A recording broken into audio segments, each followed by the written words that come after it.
Capitalism is an economic system built on private ownership, free markets, and competition. In simple terms, people and businesses create goods or services, sell them for profit, and decide prices based on supply and demand. It began to take shape in the 18th century during the Industrial Revolution and is now used, in different forms, by most countries in the world. In capitalist systems, companies compete with each other, which can drive innovation, efficiency, and economic growth. For example, the United States, one of the largest capitalist economies, produces over $25 trillion in goods and services each year. Supporters argue capitalism rewards hard work and creativity. Critics point out it can also lead to inequality, where wealth concentrates among a small percentage of people.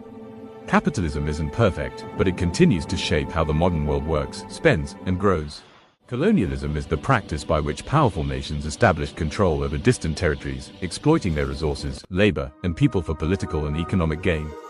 From the 15th to the 20th century, European powers such as Britain, France, Spain, Portugal, and the Netherlands expanded globally, controlling vast regions in Africa, Asia, and the Americas.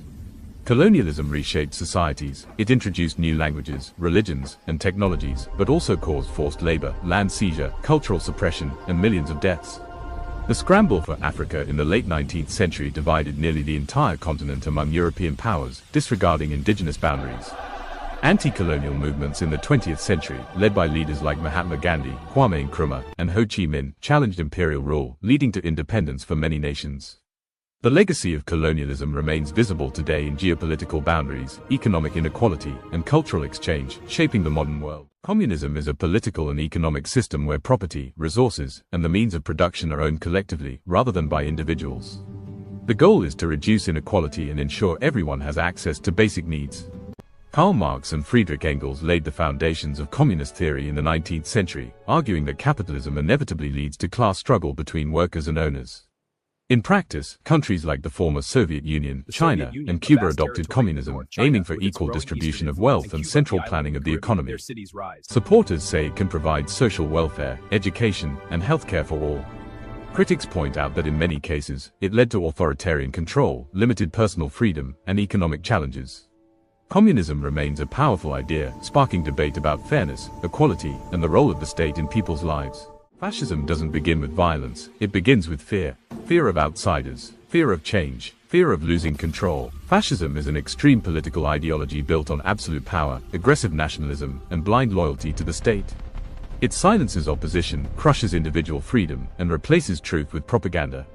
History has seen it before: leaders who promise greatness, demand obedience, and rule through intimidation. Mussolini, Hitler, regimes that claimed to restore order, but delivered repression, war, and mass suffering. Fascism thrives when people are divided and desperate. And once it takes hold, freedom is the first thing to disappear. Knowing its signs isn't history, it's a warning. Imperialism is the policy by which powerful nations extend control over weaker regions to dominate politically, economically, and culturally. Unlike colonialism, imperialism often involves direct political rule or influence over sovereign nations. From the 19th to early 20th century, European powers, Britain, France, Germany, and others, expanded aggressively, carving out empires in Africa, Asia, and the Pacific. This expansion fueled industrial growth at home but caused exploitation, displacement, and cultural suppression abroad. Conflicts over imperial territories, such as the scramble for Africa and opium wars in China, often sparked violence and resistance. Anti-imperialist movements eventually rose, inspiring national liberation across Asia and Africa. The legacy of imperialism continues today, shaping geopolitical boundaries, global trade, and cultural interactions across continents. Nationalism is the belief that a nation's people, culture, and interests should come first. It emphasizes shared identity, language, history, traditions, and a strong sense of belonging to one country. Nationalism became especially powerful in the 19th century, helping unite countries like Germany and Italy. It has often inspired independence movements, allowing nations to break free from colonial rule and govern themselves. In its positive form, nationalism can build unity, pride, and social cooperation. But when taken to extremes, it can turn into exclusion, dividing people into us versus them. History shows that extreme nationalism can fuel discrimination, conflict, and war. Nationalism isn't just about loving your country, it's about how that love is expressed, and who gets left out.